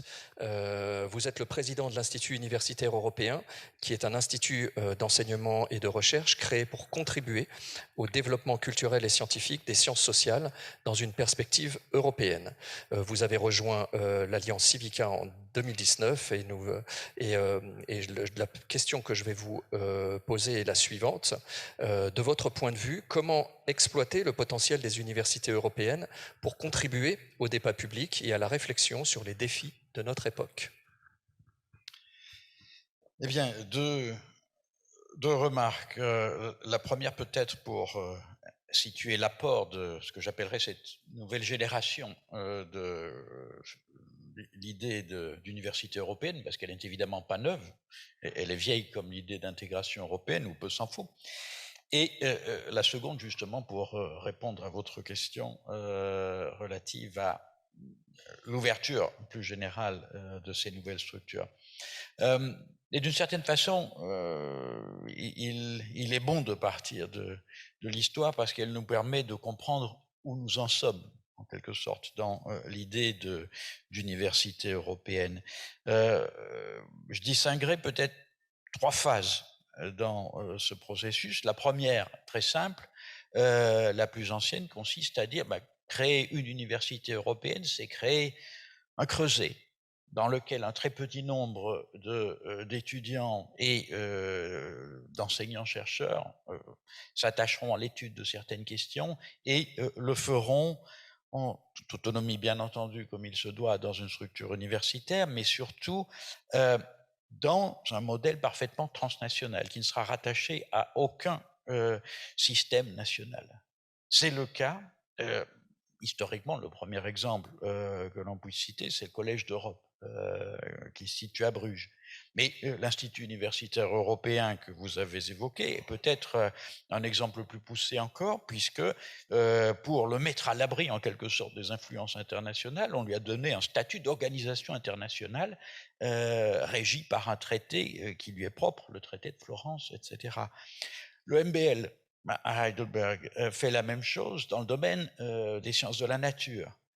Et même, beaucoup plus récemment, vous avez l'exemple de Central European University, expérience transnationale, qui d'ailleurs aura des problèmes bien connus à cause de son caractère transnational. Donc ça, c'est un peu la première génération des projets qu'on pourrait définir comme des projets pilotes, très ciblés, très concentrés, très intéressants, s'il m'est permis de le dire, moi qui suis passé par plusieurs d'entre eux, mais qui ne touchent qu'un tout petit nombre d'étudiants, d'enseignants, de chercheurs. Deuxième génération, c'est la génération Erasmus, que tout le monde connaît bien ici, et qui met l'accent sur la mobilité avec cette idée qu'elle aura un effet transformateur. Alors, la DELU, oui, en partie, certainement sur ceux qui ont pris part. Mais, petit a, nous savons que ceux-là ne sont qu'une minorité, et petit b, si l'on regarde les structures, on voit bien que cette seconde génération n'a pas fondamentalement modifié les structures des universités en Europe. Il y a eu des petites innovations, des petits ajustements, ICTS en est un, mais c'est loin d'être négligeable, mais ça n'est pas non plus révolutionnaire. D'où l'importance de cette troisième phase, qui au fond a au cœur du logiciel l'idée de réseau, qui était très importante dans la réflexion sur la construction européenne. Réseau qui met en phase des institutions qui restent nationales, des publics étudiants qui restent inscrits dans des réalités qui sont celles de leur université origine, etc., etc., et qui, de ce fait, peuvent jouer un rôle multiplicateur. C'est ça le concept clé, l'idée d'un multiplicateur qui permette de toucher plus d'étudiants, de toucher beaucoup plus d'enseignants et de mettre en place des parcours, des schémas, des programmes, peut-être demain des diplômes, qui seront de véritables projets communs. On voit bien qu'ici, en quelque sorte, il y a une montée en puissance de l'idée d'intégration des universités européennes.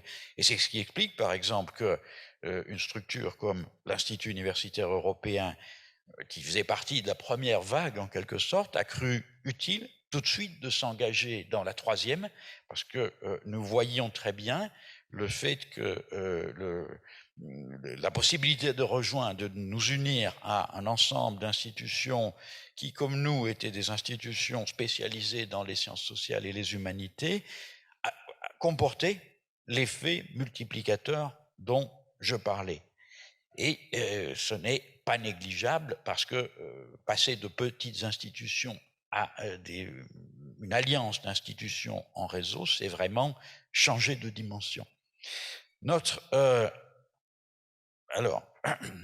engagement dans l'université européenne Civicane nous a permis, effectivement, avec nos partenaires, de mettre très rapidement en chantier toute une série de projets qui ont véritablement à la fois un but de réflexion sur les défis que connaît l'Europe contemporaine, et l'on sait qu'ils sont nombreux, et ce faisant, bien entendu, toutes les questions qui ont trait aux valeurs européennes et aux défis auxquels elles sont soumises occupent une place importante dans nos travaux, qu'il s'agisse de la crise de la démocratie, de la crise de l'état de droit, dont Mme Farang a parlé, de la remise en cause des acquis de la science en général, dont on a vu les effets ravageurs dans bien des domaines. Tout cela est bien sûr très naturel, mais on voit aussi très rapidement que on ne peut pas efficacement réfléchir à ces questions en s'enfermant simplement dans les seuls cercles scientifiques. On ne peut pas réfléchir à la société simplement dans une bibliothèque, même si elle est bien fournie. Même dans un réseau de bibliothèques, il faut plus. D'où l'utilité, notamment, de partenariats avec un certain nombre d'institutions qui représentent des acteurs sociaux importants avec lesquels nous pouvons réfléchir et dont l'expérience est pour nous très importante. Je vous dirais que nous avions hier la réunion du comité des présidents de Civica et c'était une des questions à l'ordre du jour, comment utiliser l'instrument du partenariat pour ouvrir notre alliance à d'autres types d'acteurs qui sont vraiment des partenaires indispensables dans la réalisation de nos ambitions. Mais je conclus peut-être avec un dernier point.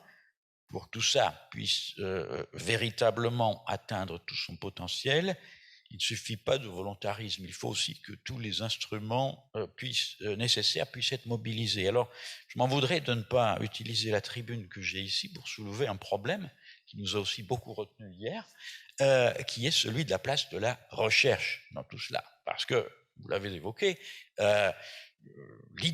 derrière l'idée d'université européenne, il y a l'idée d'une structure qui soit une structure motrice en matière d'enseignement et de recherche. L'un ne va pas sans l'autre.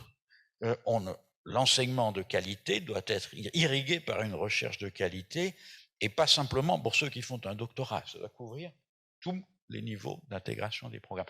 Et là, permettez-moi de le dire, j'ai l'impression que de ce point de vue-là, nous avons, et quand je dis nous, ce n'est pas simplement ceux qui se sont lancés dans l'aventure des universités européennes, mais aussi ceux qui ont la responsabilité de déterminer le cadre dans lequel celles-ci doivent croître et embellir, nous avons du pain sur la planche. Je termine avec cette petite communication de service. Merci. Merci beaucoup.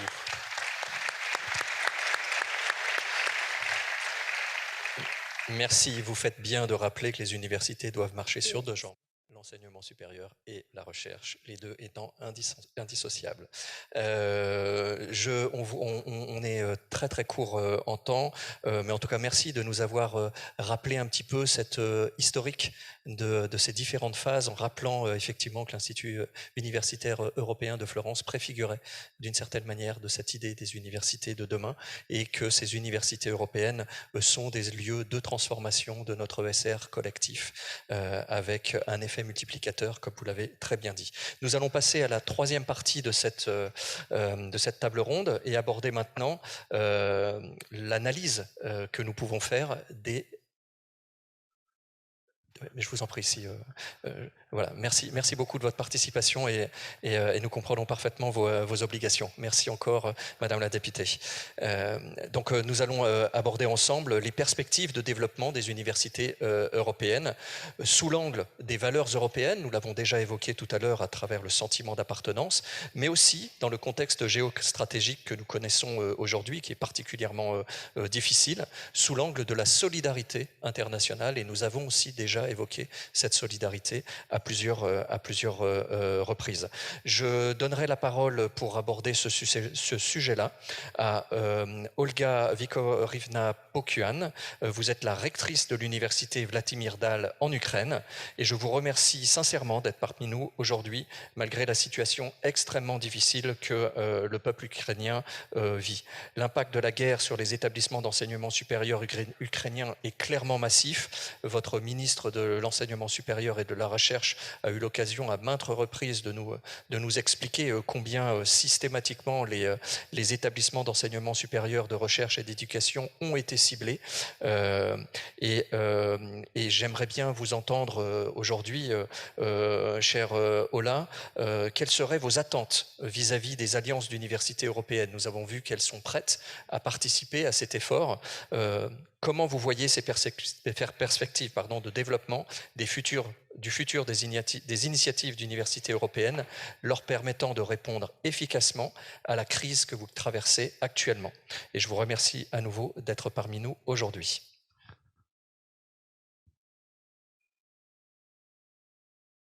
Dear colleagues, dear participants of the round table, greetings from...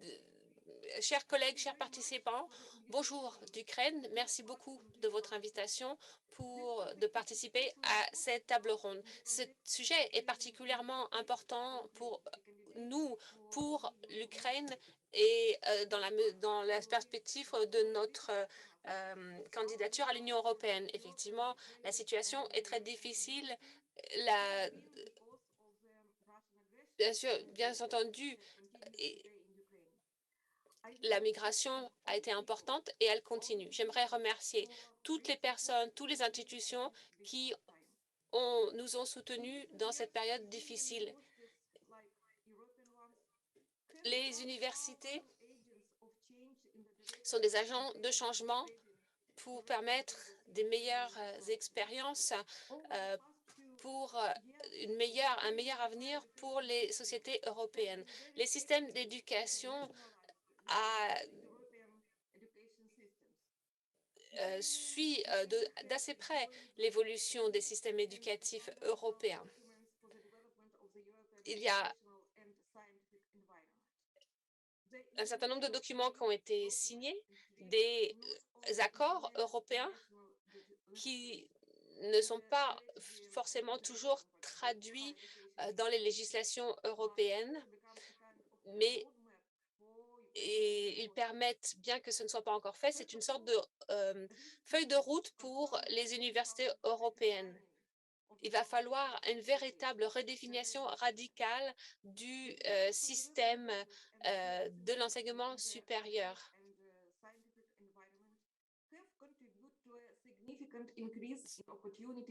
Cela permet aux universités européennes et à nos universités de participer à certains programmes tels que Erasmus ou Erasmus+. Malheureusement, de nombreux projets ont été interrompus par la guerre, et en particulier pour les établissements d'enseignement supérieur, et il y a environ une trentaine d'universités dans l'est de l'Ukraine, dans les régions de l'est de l'Ukraine. Les personnels ont dû se déplacer. Ces universités sont les exemples de résilience et de volonté de continuer à se développer malgré les situations. Les universités ukrainiennes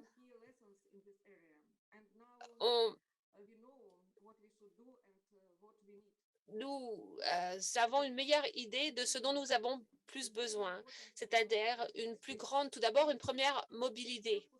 Nous espérons avoir des possibilités de développer la mobilité des compétences. Il y a, deuxièmement, un certain nombre de limitations actuelles. Il faut que les budgets nationaux changent parce qu'il y a un certain nombre de financements qui sont disponibles pour nous, mais il faudrait qu'ils puissent être mis en place plus rapidement. Parce que, à cause de la guerre, malheureusement,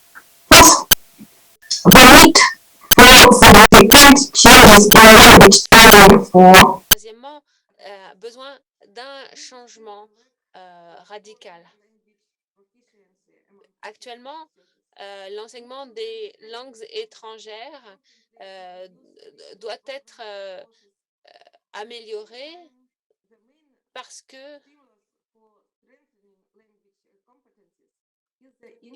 si l'on veut pouvoir développer les compétences, les étudiants, les enseignants sont prêts à entrer dans des programmes de coopération avec des partenaires européens.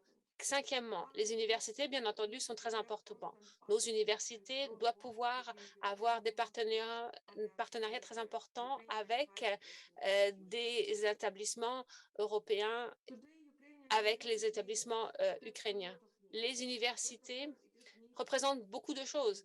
Elles sont importantes pour le développement des infrastructures scientifiques et bien entendu de la société de manière générale. Et nous comprenons aujourd'hui encore mieux que par le passé à quel point c'est la base même du désir humain de développement.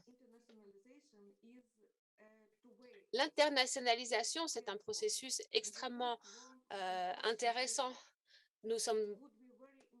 Lorsque nous serons dans la phase de reconstruction, nous serions très heureux de pouvoir avoir des partenariats avec les universités européennes pour la reconstruction, la restauration de l'Ukraine.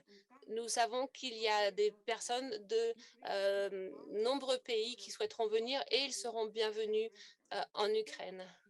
En fait, les valeurs européennes aujourd'hui sont très présentes dans notre pays et c'est d'ailleurs le sens de notre combat.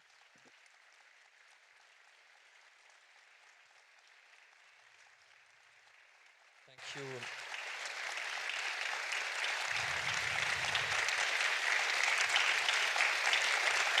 Thank you very much, Viktorivna Porkyan, for this. Merci beaucoup pour cette contribution et on comprend tout à fait les sujets abordés par vous-même, le besoin d'infrastructures pour l'Ukraine et la façon dont l'internationalisation pourrait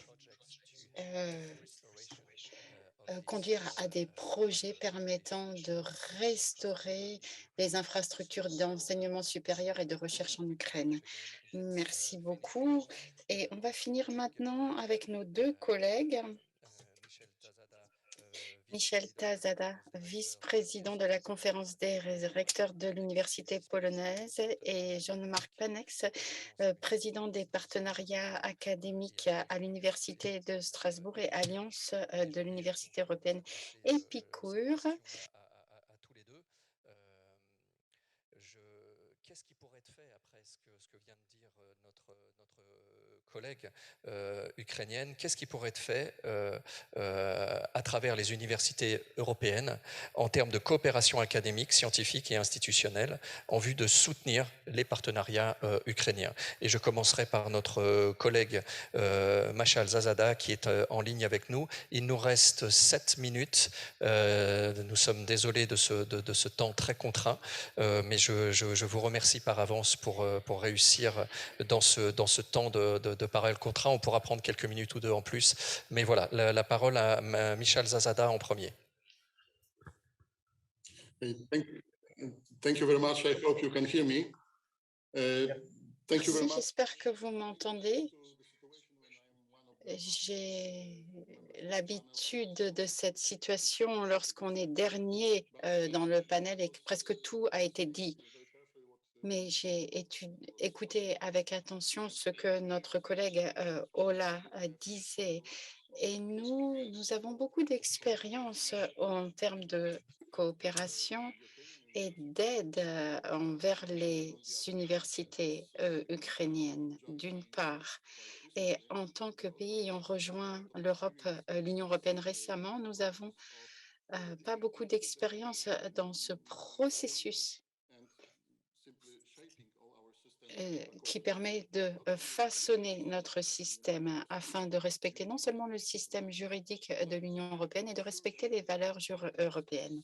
Et je suis pratiquement certain que dans ce cas, faire partie de l'initiative des universités européennes ainsi que de la communauté des universités nous donne un grand rôle à jouer. Si on prend le cas des universités polonaises, 10% de nos membres, à savoir la conférence des recteurs, participent à cette initiative. Un certain nombre de nos membres ont rejoint des alliances existantes, d'autres ont présenté des nouvelles. Donc 20% de nos membres sont, participent. Donc c'est un grand actif pour cette initiative. Et dernière chose que j'aimerais dire, nous savons que la situation des universités est différente. La situation est différente de celle de Kharkiv et Kiev.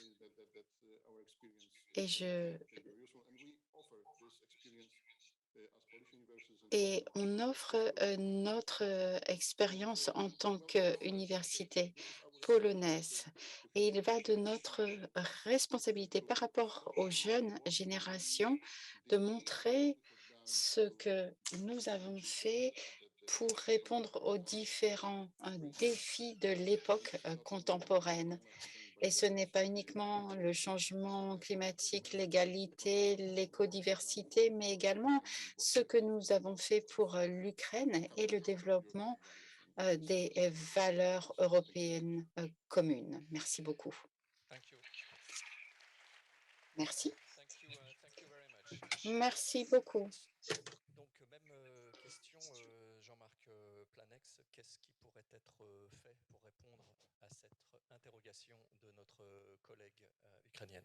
Alors, je vais quand même commencer par dire que je parle à la fois au nom de l'Alliance Épicure, mais aussi des groupes de coordination des différentes alliances de première génération et de deuxième génération, et pour dire que ces alliances partagent régulièrement leurs sujets de préoccupation et aussi leurs succès, et c'est dans cette idée que s'est construite l'initiative à laquelle a fait référence Madame la Ministre tout à l'heure. Aujourd'hui, l'Europe est riche de ses langues et de ses cultures nationales et régionales, et le multilinguisme est un marqueur de l'activité de l'Alliance Épicure. Partager la langue et la culture de l'autre est une valeur européenne importante. C'est aussi un moyen de réussir une mobilité d'études ou un projet de recherche en commun. L'Europe est vaste et la diversité de nos universités une richesse dès lors que l'on rend accessible à ces valeurs et ces ressources au plus grand nombre et particulièrement aux étudiants pour lesquels l'accès est le moins évident. C'est un second marqueur de notre Alliance Épicure qui promeut un concept de mobilité inversée permettant de multiplier les temps d'études en commun en associant des mobilités physiques et l'accès aux ressources de chez soi via une plateforme numérique adaptée aux enjeux de développement durable, d'équité et d'inclusivité. La période qui s'ouvre pour les alliances est celle de coopération intensive et d'ouverture sur le monde et vers les pays aux marches de l'Europe. La guerre en Ukraine est un défi important et d'une nature nouvelle pour l'Europe et ses universités. En tant qu'universitaire, il est impossible de rester dans l'inaction quand on voit chaque jour un pays, son peuple, ses infrastructures et ses universités soumis à une destruction aveugle et à un terrorisme d'État. Les universités européennes ont affiché ensemble leur solidarité avec le peuple et l'État ukrainien, comme avec ses étudiants et ses enseignants et personnels. 22 d'entre elles proposent aujourd'hui, en concertation avec l'Association des recteurs ukrainiens, de construire des jumelages institutionnels associant chacun une alliance européenne et un groupe d'universités ukrainiennes, qu'elles soient partiellement ou totalement détruites ou simplement empêchées de fonctionner. Ce nouveau partenariat sera susceptible d'assurer un cadre de survie et de renaissance car il apporte à lui seul des solutions communes et coordonnées face aux urgences de court terme et à la préparation d'une intégration prochaine à l'Union dont le principe a été posé très récemment par les 27 chefs d'État de l'Union européenne. La Commission a ouvert son budget et ses outils au soutien de l'Ukraine. Dans la continuité de ce formidable effort, les universités européennes proposent de mettre à la disposition de ces jumelages entre groupes d'universités leur capacité à créer ensemble des programmes et des mobilités aux étudiants et professeurs selon une forme d'aide nouvelle et systémique grâce à un nouveau type de partenariat. Certaines alliances comptent parmi leurs membres des universités voisines de l'Ukraine qui sont fortement engagées dans le soutien aux universités ukrainiennes voisines et avec lesquelles elles ont des liens forts et anciens, mais ne peuvent à elles seules porter tous les efforts d'aide. De nombreuses modalités d'aide individuelle et de soutien potentiel sont ouvertes aujourd'hui. grâce à l'action déterminée de la commissaire et de ses services. La forte mobilisation des alliances et de leurs membres derrière une initiative qui vise à compléter, structurer, unifier et coordonner au plus près l'usage de ces différents outils de soutien. Il s'agit aussi d'apporter une aide sur le court terme pour permettre aux étudiants la poursuite de leurs études et aux professeurs de rester en contact avec eux en leur apportant une aide pour compenser la forte dégradation de leurs conditions d'enseignement et de recherche. En ouvrant aux étudiants les programmes et ressources en ligne, en leur permettant des formats de mobilité adaptés au transfert de crédits dans leur université d'origine, en proposant aux professeurs des mobilités courtes et virtuelles adaptées à leurs différentes situations. Sur le moyen terme, ces jumelages ont vocation à s'inscrire dans des coopérations stratégiques entre établissements pour aider à l'intégration dans l'espace européen de l'enseignement supérieur, en permettant justement la création de programmes conjoints construits sur les approches qualité de l'Union européenne. Les alliances, mais comme tout autre groupe constitué d'universités européennes, pourraient ainsi apporter leur expérience pour une coordination des nombreuses actions à mener aujourd'hui. Le temps est aujourd'hui d'obtenir les soutiens. J'ai parlé de 22 alliances qui soutiennent. Nous avons l'association des recteurs ukrainiens. Un certain nombre d'États sont aussi très intéressés par cette action. Et évidemment, c'est la multitude de soutiens qui va faire qu'on va être capable de transformer cette proposition en une action efficace et urgente. Merci. Merci beaucoup de cette perspective. Désolé d'avoir contraint la fin de cette table ronde. Nous avons vu les aspects historiques de la construction de ces universités européennes. Nous avons vu le potentiel qu'elles peuvent apporter. Nous avons le développement de ce sentiment d'appartenance à l'Union européenne à travers ces alliances, la solidarité qui s'exprime et concrètement, grâce à votre intervention, cette idée de jumelage qui peut être une idée à creuser pour aider à la reconstruction de cet enseignement supérieur et de recherche en Ukraine. Merci beaucoup à tous les panélistes présents et en ligne. Malheureusement, nous n'aurons pas la possibilité de faire un tour de table avec Lontuance, j'en suis sincèrement désolé, mais les contraintes de temps nous imposent à terminer maintenant. Merci encore à vous tous.